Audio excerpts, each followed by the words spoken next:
Corona की दूसरी लहर भारत में तांडव मचा रही है। इस महामारी में लाखों लोगों के मरने की आशंका है। वहीं एक्सपर्ट्स का कहना है कि भारत में तीसरी लहर भी आएगी, जो दूसरी लहर से 15 गुना ज्यादा असरदार होगी। कोरोना महामारी से भारतीय अर्थव्यवस्था पर भी असर पड़ेगा और पड़ रहा है, और विश्व की भी अर्थव्यवस्था चरमरा सकती है, क्योंकि भारत दुनिया की बहुत बड़ी इकोनॉमी है।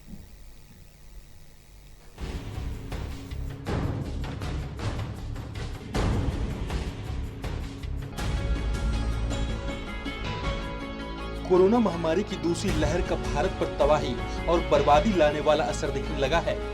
पिछले 3 दिनों से भारत में कोरोना संक्रमण के 4 लाख से भी ज्यादा मामले हर रोज दर्ज किए जा रहे हैं।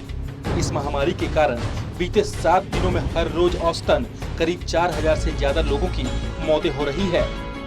महामारी की शुरुआत में इस वायरस से देश में 21 लाख से ज्यादा लोग संक्रमित हो चुके हैं और 2,42,000 से ज्यादा लोगों की मौत हो चुकी है। विशेषज्ञ इस ओर भी ध्यान दिला रहे हैं कि भारत में संक्रमण और मृत्यु के सरकारी आंकड़े और जमीनी हकीकत में बड़ा फासला है।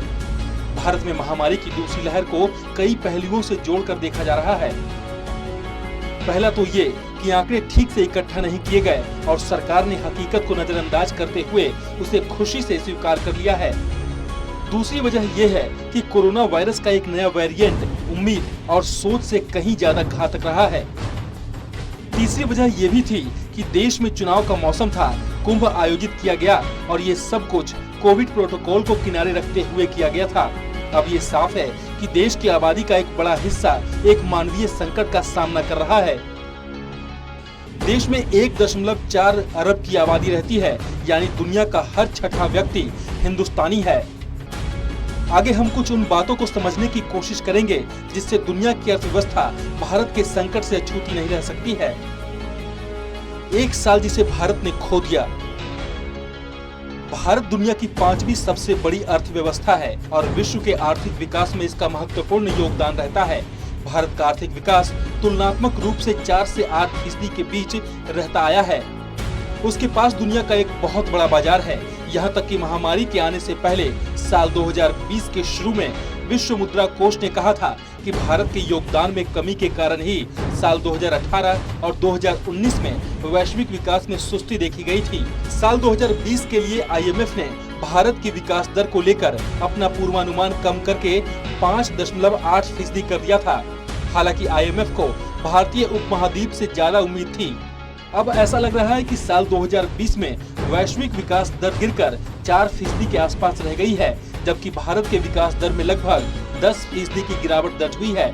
साल 2021 के लिए हर किसी को ये उम्मीद थी कि भारत और दुनिया की अर्थव्यवस्था फिर से पैरों पर खड़ी हो जाएगी, लेकिन अब इन अनुमानों पर पानी फिरता हुआ दिखाई दे रहा है। अनुमान लगाया गया है कि भारत का सकल घरेलू उत्पाद मौजूदा तिमाही में 1.5% सिकुड़ जाएगा। ब्राजील और दक्षिण अफ्रीका जैसी उभरती हुई अर्थव्यवस्थाएं भी भारत की तरह ही संकट का सामना कर रही है।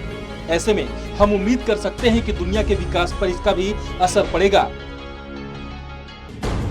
अंतर्राष्ट्रीय पाबंदियां। भारत में महामारी जिस पैमाने पर फैली हुई है, उसे देखते हुए ऐसा लग रहा है कि अंतर्राष्ट्रीय पाबंदियां अभी और लंबे समय तक बनी रहेंगी। विश्व स्वास्थ्य संगठन की चीफ साइंटिस्ट सौम्या स्वामीनाथन के शब्दों में अगर कहें तो कोरोना वायरस अंतर्राष्ट्रीय सीमाओं, राष्ट्रीयताओं या उम्र या लिंग या धर्म के आधार पर भेदभाव नहीं करता है। हालांकि कई विशेषज्ञ ये सवाल उठाते रहे हैं कि भारत जैसे बड़े देश को क्या वाकई में आइसोलेट किया जा सकता है। हाल ही में दिल्ली से हांगकांग के लिए रवाना हुई एक फ्लाइट के 52 पैसेंजर कोरोना संक्रमित पाए गए थे। हम ये भी जानते हैं कि कोविड का भारतीय वेरिएंट पहले ही ब्रिटेन पहुंच चुका है, जबकि भारत में खासकर पंजाब में दूसरी लहर के ब्रितानी वेरिएंट को जिम्मेदार ठहराया गया था। भारत से इस बीमारी को फैलने से रोकने के लिए कड़े क्वारंटीन नियमों और यात्रा पाबंदियों की जरूरत है। विमानन सेवा, एयरपोर्ट और इस सेक्टर से जुड़े कारोबार पर निर्भर लोगों के लिए ये बुरी खबर है, क्योंकि वैश्विक आर्थिक विकास पर इसका गहरा असर होने जा रहा है। फार्मा कंपनियों की समस्या। आकार के पैमाने के हिसाब से अगर देखें तो भारत का दवा उद्योग दुनिया का तीसरा सबसे बड़ा फार्मा इंडस्ट्री है। पैसे के हिसाब से ये दुनिया का 11वां सबसे बड़ा उद्योग है। दुनिया भर में जितनी दवाओं का निर्यात किया जाता है, उसमें 3.5% हिस्से का योगदान भारत से आता है। जैविक दवाओं के मामले में वैश्विक निर्यात का 20% भारत से होता है। अगर भारत के दवा उपयोग के इस निर्यात पर किसी किस्म का संदेह पैदा हुआ तो दुनिया भर की स्वास्थ्य सेवाओं को इसके नतीजे भुगतने पड़ सकते हैं। मौजूदा हालात में भारत दुनिया के 70% वैक्सीन का उत्पादन करता है। विश्व स्वास्थ्य संगठन के कोवैक्स प्रोग्राम के तहत भारत के सीरम इंस्टीट्यूट ऑफ इंडिया को 64 गरीब देशों के लिए एस्ट्राजेनेका वैक्सीन के उत्पादन का अधिकार दिया गया है।